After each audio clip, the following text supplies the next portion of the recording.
Hello, nous sommes mardi. Il est quelle heure? Oh! Je crois qu'il est 11h50, ouais, 11h46. Je viens de terminer de filmer mon podcast couture qui sortira samedi, donc il va falloir que je le monte dans la foulée. Écoutez, je ne sais pas trop quoi vous dire de plus, mis à part qu'il faut que je range un petit peu tout le bordel que j'ai pu mettre. Et, il faut que je termine ce pantalon complètement, le pantalon fluette.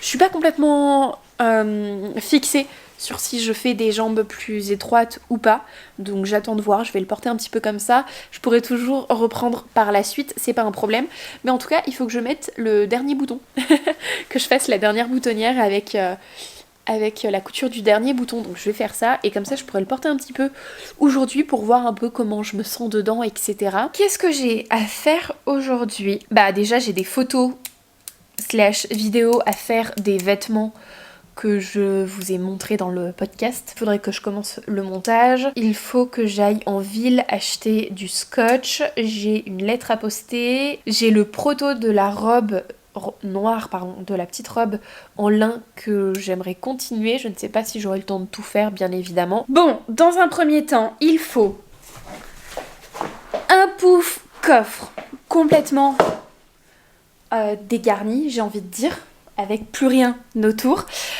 Pour ma part, il y avait déjà de la mousse, je l'ai gardée pour rembourrer un petit peu. Je l'ai retournée parce que la mousse était en mode un peu matelassé. Aïe, matelassé, ouais, vous voyez. Donc moi je l'ai retournée pour que ce soit mieux. Je l'ai collée. Là c'était avec de la glu. Voilà. La colle chaude ça marche pas. Il faudra également un morceau de bois pour faire la partie qui va s'ouvrir. Et de la mousse. Pour ma part, vous l'avez vu dans les précédents vlogs, je l'ai acheté chez Mondial Tissu. C'est la plaque mousse 100 par 50 par 3, c'est ça. Voilà, à 10,99€.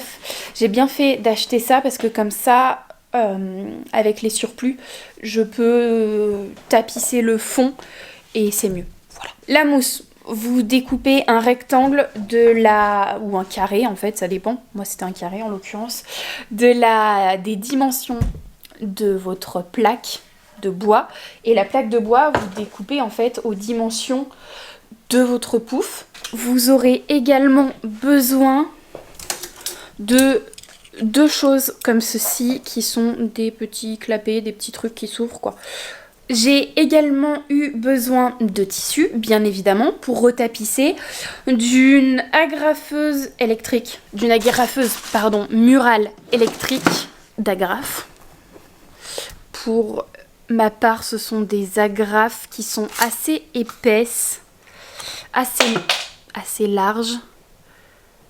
Oh, ça fera pas le focus dessus, mais je crois qu'elles font 10 mm et c'est les plus larges qu'il y avait chez mes parents. J'ai pas souhaité acheter plus de petites fournitures que ça. Et puis d'une perceuse visseuse bien évidemment avec des forêts pour le bois et d'un petit marteau. Dans un premier temps, j'ai coupé 2 rectangles de la mousse qui me restait pour les mettre dans le fond de mon pouf, puisque quand je vais agrafer le pouf, il y a les petits bouts des agrafes qui vont ressortir du bois et je ne veux pas abîmer ce que je mettrai à l'intérieur. Donc la mousse permet de ne pas abîmer ce que je vais mettre à l'intérieur. Et puis ça permet aussi de faire comme un espèce de contrefond, puisqu'en fait, je vous montre le fond de mon pouf. Au fond, vous voyez, vous avez cette partie-ci qui crée un petit rebord et en fait, en mettant la mousse, ça permet de compenser un petit peu le rebord. Donc ça me fait perdre un petit peu de place, mais franchement c'est pas très grave. Et hello, je vous ai complètement abandonné hier. En fait je suis allée rejoindre ma mère et ma soeur au resto pour la fête des mères. Voilà, c'était très très cool, on a passé un bon moment. Aujourd'hui, je vais continuer le pouf. Je vous montre un petit peu où est-ce que j'en suis et je détaille les étapes suivantes. Alors, au niveau du tissu, sur 1 mètre de tissu, puisque c'est le métrage que j'avais commandé, j'ai coupé un grand rectangle avec 10 centimètres tout le tour, un grand rectangle qui mesure très exactement le support, le clapet. Voilà. Mon clapet, mon support fait 32 par 32 à peu près. Donc j'ai laissé 10 centimètres sur tout le tour de mon rectangle de tissu pour pouvoir eh bien, rabattre les bords correctement. Second rectangle que j'ai coupé, alors j'ai mesuré mes 4 côtés de pouf, je les ai tous ajoutés, voilà, donc je crois que un côté ça faisait 32, donc 32 plus 32 plus 32 plus 32, j'ai ajouté 2 cm de valeur de couture sur chaque côté, et en hauteur j'ai ajouté 5 cm pour le haut et 10 cm pour le bas. Après on peut couper la poire en deux et faire 7 et 7, ça irait très bien aussi. Et puis voilà, je vais passer à la machine à coudre, je vais coudre mes deux extrémités de rectangle, donc sur ma valeur de couture qui est de 2 cm. J'ai laissé 2 cm pour me dire que si ça ne passe pas, si mon tissu, si mon grand rectangle est un petit peu trop serré, je peux toujours défaire et ajouter un petit peu plus. Sur le petit rectangle, je vais venir positionner ma mousse. Je me suis fait des repères, donc je sais que je dois la mettre ici, comme ça il y a 10, 10, 10 sur tout le tour. Pareil, là elle est bien positionnée. Hop. Ensuite, ma plaque de bois. Et sur tout le contour, je vais venir mettre ces petits morceaux de mousse. En fait, donc moi j'ai racheté de la mousse, mais du coup il me restait la plaque de mousse qui était sur le dessus du pouf. Et donc j'en ai fait des petites bandes qui mesurent très exactement la largeur de ma plaque de bois plus ma plaque de mousse. Et donc ça va permettre d'avoir quelque chose d'un peu plus mou sur tous les côtés. Donc je vais venir en mettre sur un de chaque côté. Hop, et puis après je vais agrafer, ni plus ni moins.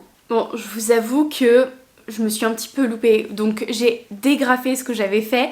Et en fait, sur mon rectangle, quand j'ai laissé 10 cm de valeur de couture, ensuite vous faites dans les angles un espèce de carré de 10 cm et vous venez coudre sur les deux coutures quand vous mettez à plat. Ce qui fait que ça va vous donner comme un espèce de, j'ai envie de dire un petit chapeau, mais pas du tout, comme un espèce de rectangle avec des arêtes. Hop, vous voyez, là j'ai une première couture, là j'ai une seconde, ici j'ai une troisième et de l'autre côté j'en ai une quatrième. Ce qui fait que ça va pouvoir bien englober et ce sera plus simple après pour mettre les agrafes. Donc on recommence. Et les petites mousses que je vais venir mettre sur les rebords, ça va permettre de, de bien englober, de tout caler correctement, même si c'est un petit peu plus petit, le tissu, c'est pas très grave.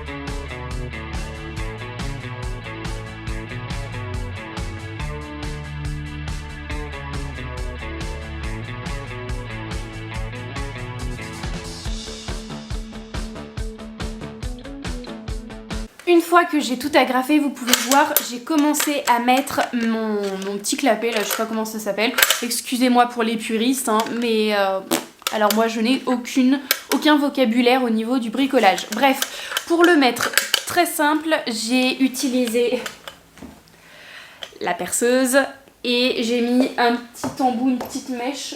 Je sais pas comment ça s'appelle, moi j'ai envie de dire que ça s'appelle une mèche assez fine. Et puis après, écoutez...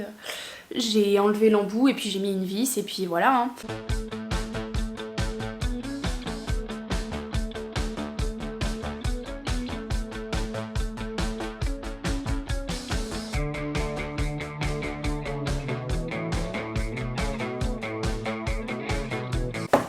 Ni plus ni moins, quelque chose de très simple. Je vais faire la même chose de l'autre côté. Et puis ensuite je vais venir, je vous disais, je vais venir recouvrir mon pouf, ma base de pouf en fait, avec le tissu, le grand rectangle que j'ai cousu, que j'ai assemblé, et du coup ça me fait vraiment un espèce de grand tube. Je vais venir l'enfiler là-dessus.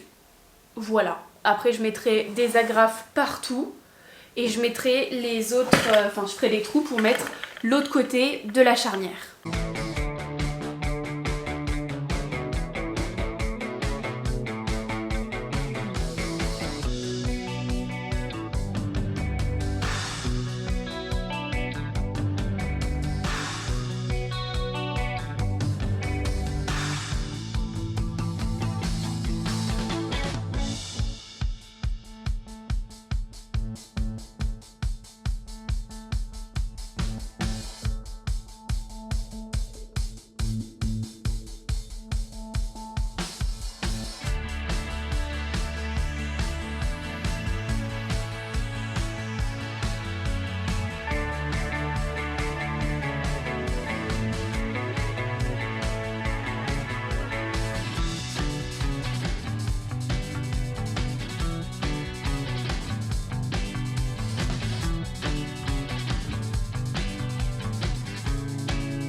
Bon alors en soi le pouf est quasiment terminé, vous pouvez le laisser comme ça et mettre bien évidemment, pour pas abîmer votre sol quand même, des petits clous, des espèces de petits pieds juste en dessous. C'est ce que je vais faire, j'en ai pas là actuellement, mais quand j'irai au magasin de bricolage alors j'en achèterai. Petite chose que l'on va également faire, c'est qu'en fait il y a comme un espèce de petit jour ici, parce que forcément vous avez ce petit mécanisme pour ouvrir qui donne une certaine épaisseur, et donc pour que ça n'abîme pas la planche avec le poids, puisqu'on reste sur des poufs sur lesquels on peut s'asseoir, pour ne pas que ça s'abîme avec le poids et que ça vienne craquer, alors on va mettre une espèce de fine baguette ici, ici et ici, qui va permettre de, de compenser l'ouverture qu'il y a ici, en fait l'épaisseur qu'il y a ici. Hello, nous sommes vendredi, je vais passer à la banque, j'ai un chèque à déposer.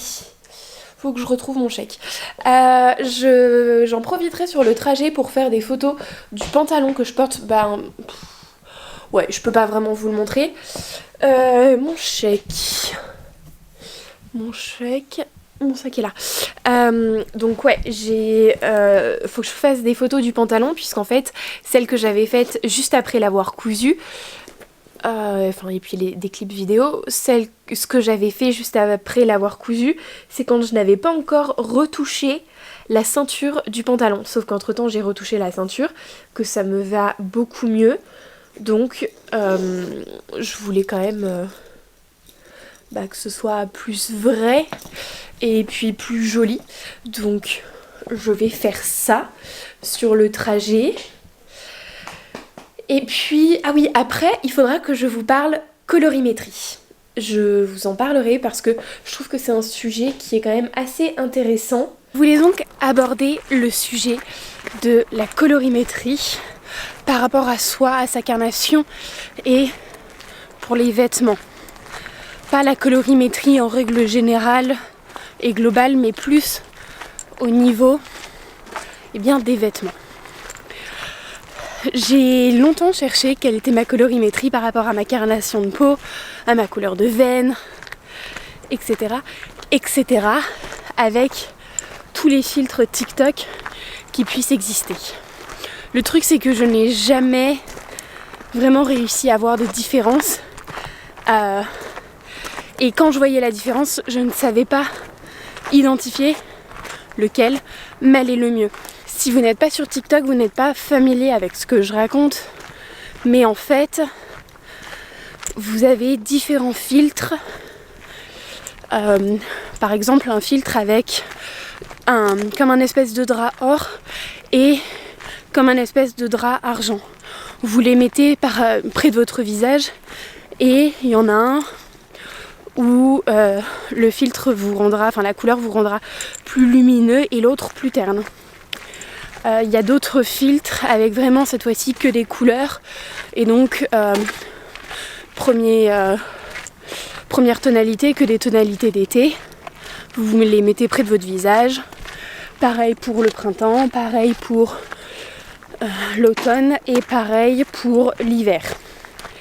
Et donc avec ça, vous êtes censé découvrir quelles sont les tonalités, quelles sont les couleurs, quelles sont les teintes qui vous vont le mieux et donc savoir quelle est votre saison au niveau de vous, tout simplement. Sauf que moi, je n'ai jamais réussi à savoir qu'est-ce qui m'allait le mieux. Il y a bien des fois où je vois la différence entre entre certaines saisonnalités, entre certaines teintes de couleurs, mais je ne suis pas capable de dire lesquelles me vont le mieux, lesquelles je me trouve plus belle, plus lumineuse, etc. Bon, en soi, c'est pas un réel problème. On fait bien ce que l'on veut. Et si on n'a jamais trouvé sa colorimétrie, c'est pas très grave. Mais en fait, il y avait une remarque qui m'avait beaucoup plu. J'avais une copine qui m'avait dit, je portais un petit pull couleur brique, ouais, ou rouille, je ne sais pas trop. Il faudra que je mette un nom sur toutes les teintes de couleurs. Donc je portais un petit pull brique ou rouille.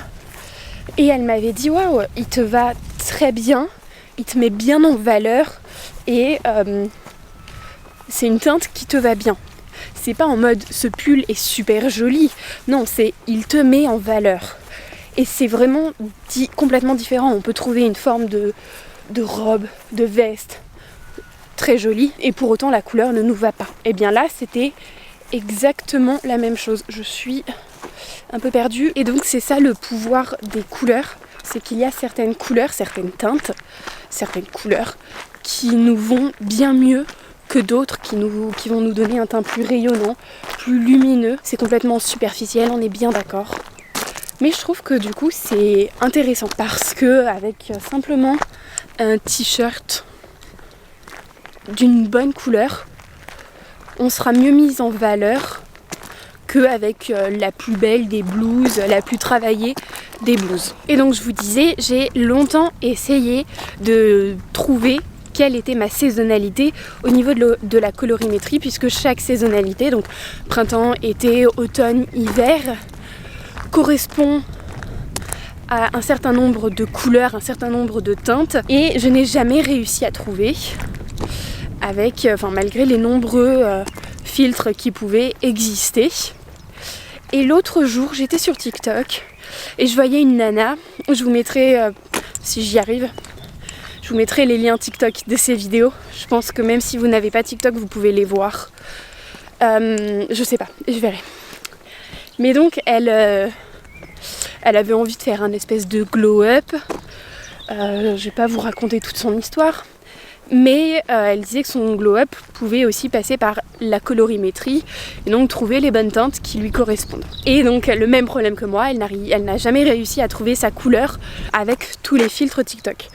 Et donc elle a essayé elle a demandé à ChatGPT, donc tout ce qui est intelligence artificielle. Et j'ai trouvé ça ultra intéressant puisque finalement on a comme un œil extérieur et un œil vrai et factuel et pas du tout subjectif. Et donc c'est ça qui est très intéressant et donc je vous ferai un peu le tuto, comme ça vous verrez ma colorimétrie et vous pourrez vous aussi la rechercher. Voir quelle est votre colorimétrie, quelle est votre saison, quelle est votre saisonnalité, si ça vous intéresse. Je vous ferai ça tout à l'heure quand je rentrerai à la maison, mais vous verrez, c'est vraiment pas compliqué. Ça demande un tout petit peu de temps, mais c'est vraiment pas compliqué. Bon, alors, je vais vous montrer comment trouver sa colorimétrie grâce à ChatGPT. Donc, je vais ouvrir la page, ainsi que avec Canva. Sur ChatGPT, vous pouvez voir que j'ai déjà essayé de le faire plusieurs fois pour voir les différents résultats. Ils sont toujours les mêmes, mais c'est assez intéressant de poser les questions différemment. Donc j'ouvre un nouveau chat. Je crois que sur ChatGPT, la première fois que vous l'utilisez, il faut s'enregistrer. Je vous laisserai faire parce que je vous avoue que moi ça fait un petit moment que j'utilise ChatGPT. La question que vous allez lui poser c'est comment trouver sa colorimétrie ou bien j'aimerais trouver ma colorimétrie, etc.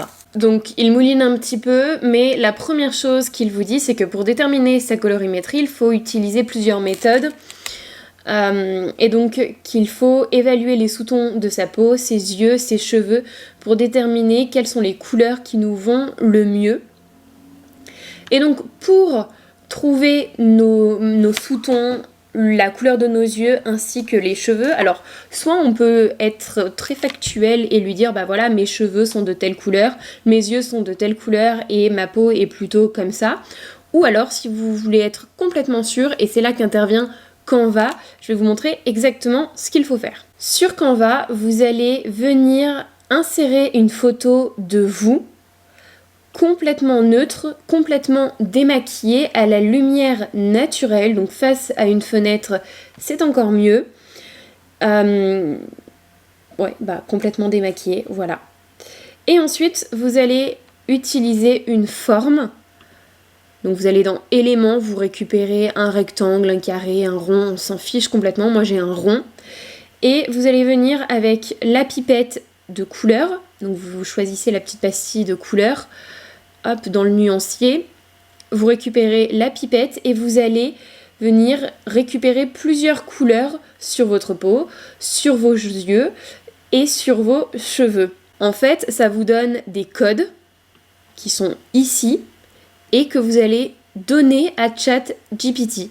Et donc, pour lui donner les codes, en fait, vous lui en donnez 4 ou 5 des codes pour qu'il se fasse une bonne idée de la couleur de vos cheveux, de la couleur de votre peau, de la couleur de vos yeux, puisque sur votre peau, par exemple, on le voit bien, je n'ai pas ma peau complètement uniforme au niveau de la couleur. J'ai des zones qui sont un petit peu plus rosées, des zones qui sont un petit peu plus foncées, des zones un peu plus jaunes, etc., etc. Et donc, vous lui donnez un panel de couleurs pour que ChatGPT se fasse une bonne idée de la couleur de votre peau. Donc, vous récupérez les codes, c'est pour ça que moi j'ai fait ça comme ceci, j'ai organisé le document comme ça, donc avec une ligne peau, une ligne yeux, une ligne cheveux et j'ai même fait une ligne lèvres et ensuite je récupère les codes et je le donne à ChatGPT. Donc vous venez sur ChatGPT, vous lui dites par exemple ma peau se compose de toutes ces teintes.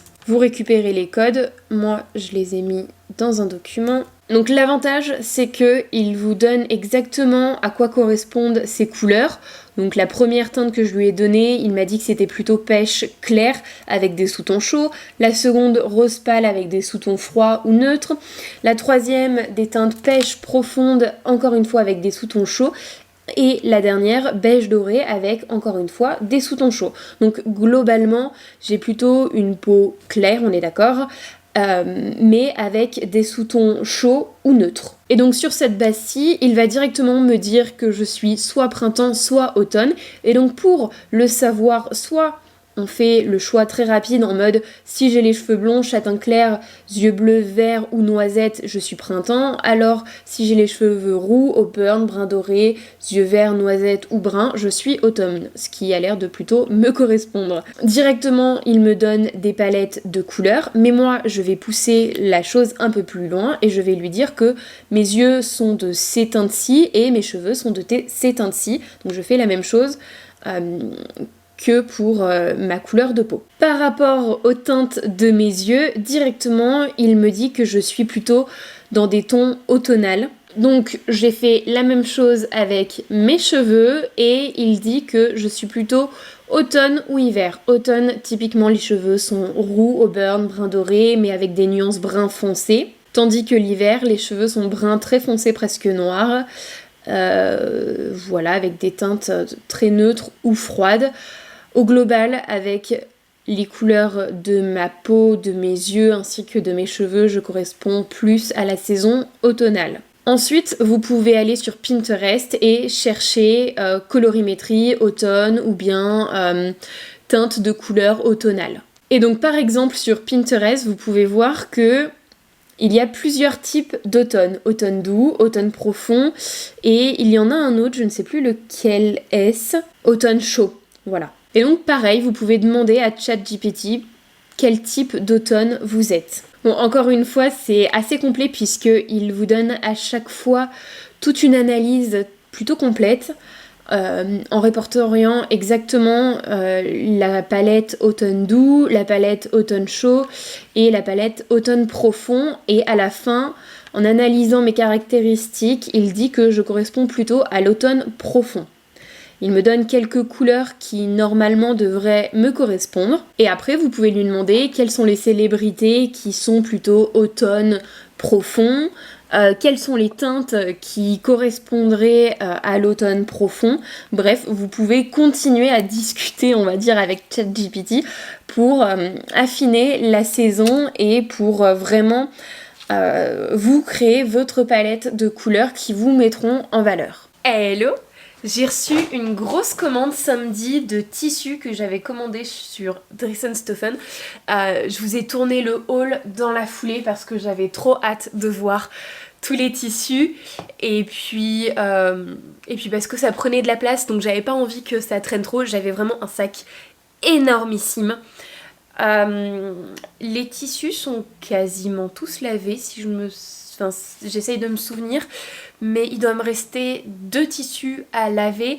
Du coup, qui dit commande de tissus, qui dit réception de plein de tissus, et bien dit organisation des futurs projets.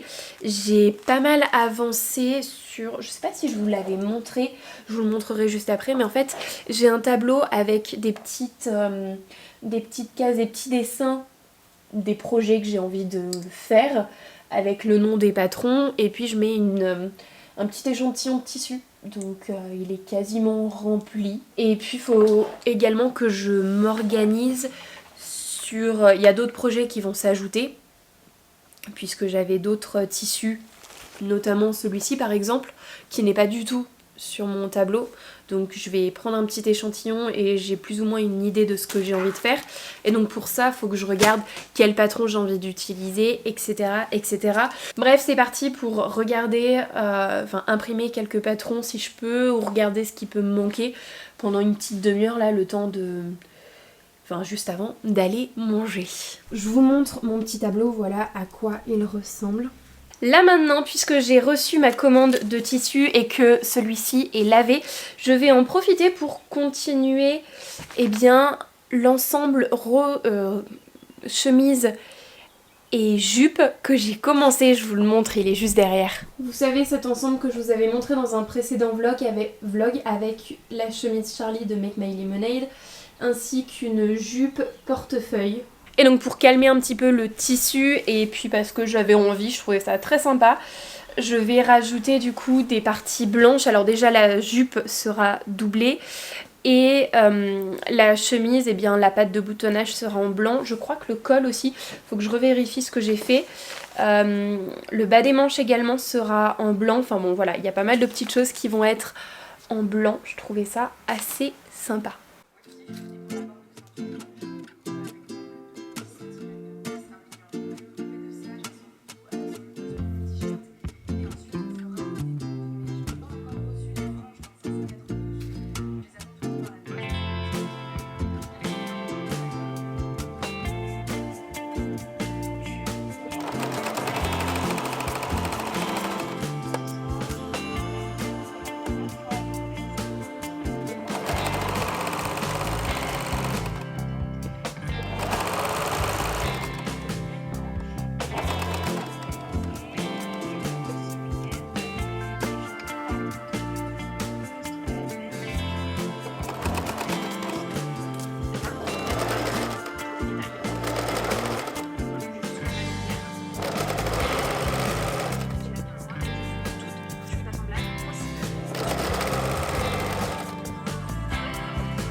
je vous montre ma chemise. Bon, elle est super mal positionnée sur le mannequin, hein, vous imaginez bien.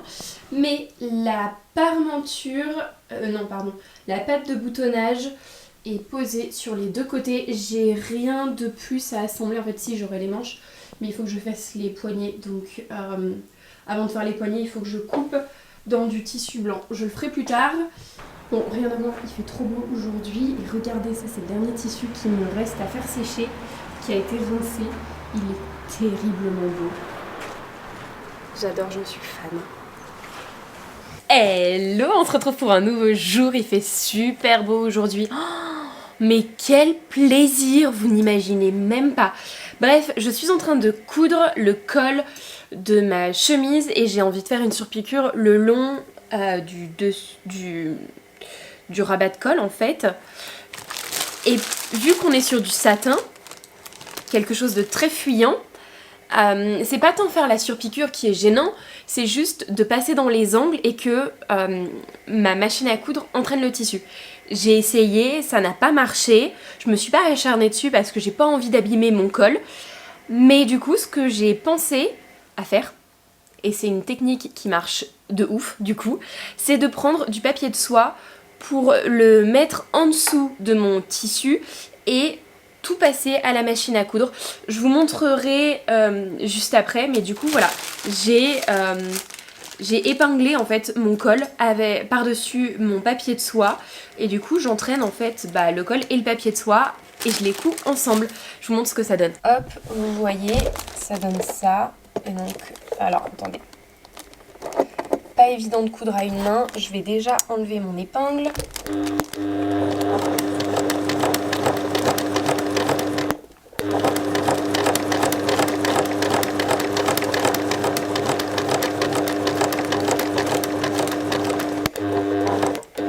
Hello, on se retrouve, nous sommes vendredi, il doit être...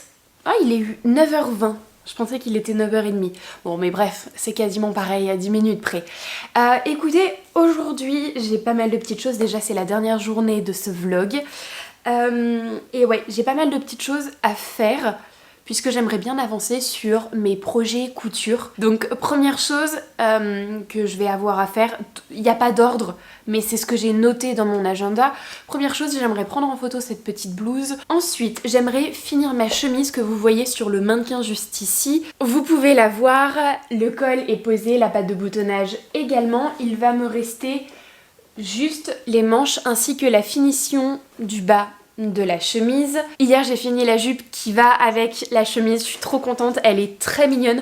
Il faut que je passe un bon coup de repassage parce que en l'essayant je me suis rendu compte que ça nécessitait pas mal de repassage. Ensuite j'ai pas mal de projets à couper. J'ai également, mais il faut que je me le note d'ailleurs, cette blouse-ci qui est la blouse Sadaka, une de mes premières versions, si ce n'est même la première version. J'avais cousu pas mal de petites choses en couture anglaise et j'ai des coutures qui à force se sont un petit peu défaites, donc il faut que je retouche un petit peu pour que ce soit plus joli. Le montage de ce vlog bien évidemment.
Eh bien écoutez, je suis très contente, je me suis changée, j'ai eu chaud. Enfin, j'ai chaud, il fait super lourd en fait, aujourd'hui c'est horrible. Bref, je suis super contente parce que j'ai quand même très bien avancé. Tout à l'heure, j'ai coupé la blouse Make My Lemonade qui me manquait, j'ai fini la petite jupe, bref, j'ai tout coupé, je suis trop contente, je vais vous montrer les petits tas.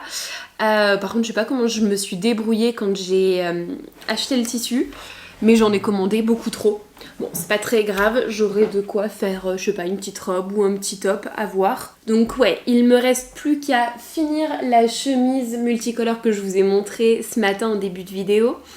Il ne me reste plus que le montage de ce vlog que je ferai en fin de soirée, comme ça je clôturerai la journée. J'ai quelque chose qui s'est rajouté, il faut que j'aille chercher la guitare de mon chéri. Je vais y aller à pied, comme ça me fera marcher, ça me fera prendre l'air. Et puis ce sera toujours plus agréable, mais du coup j'en ai pour au moins 1 heure, si ce n'est 1h30. Parce que je vais peut-être aller faire 4 courses entre temps. Tous les petits projets de ce matin sont coupés.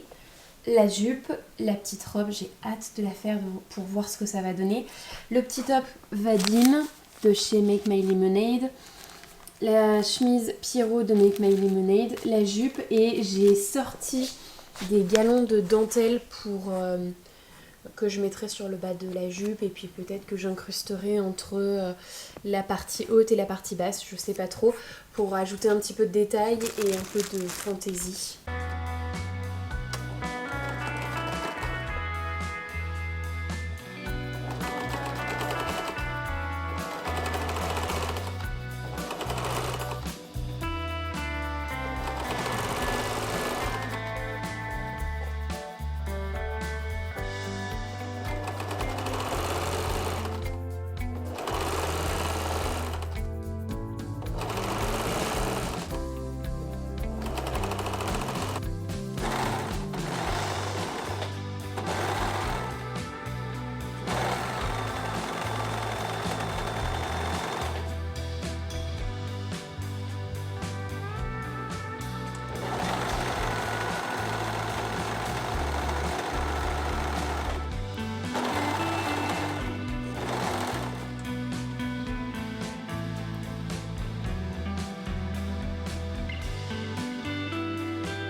Bon, et bien écoutez, nous sommes sur une fin de journée.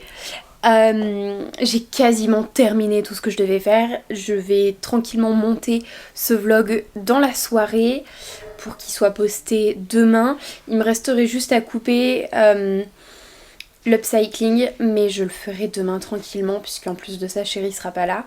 Donc je pourrai le faire tranquillement. Et puis voilà, sinon j'ai tout terminé. Je vous montre l'ensemble avec la chemise que j'ai terminée. C'est trop mignon, j'adore. Hop, voilà le résultat. La petite jupe, la chemise. Alors la chemise, j'ai juste mis une épingle ici.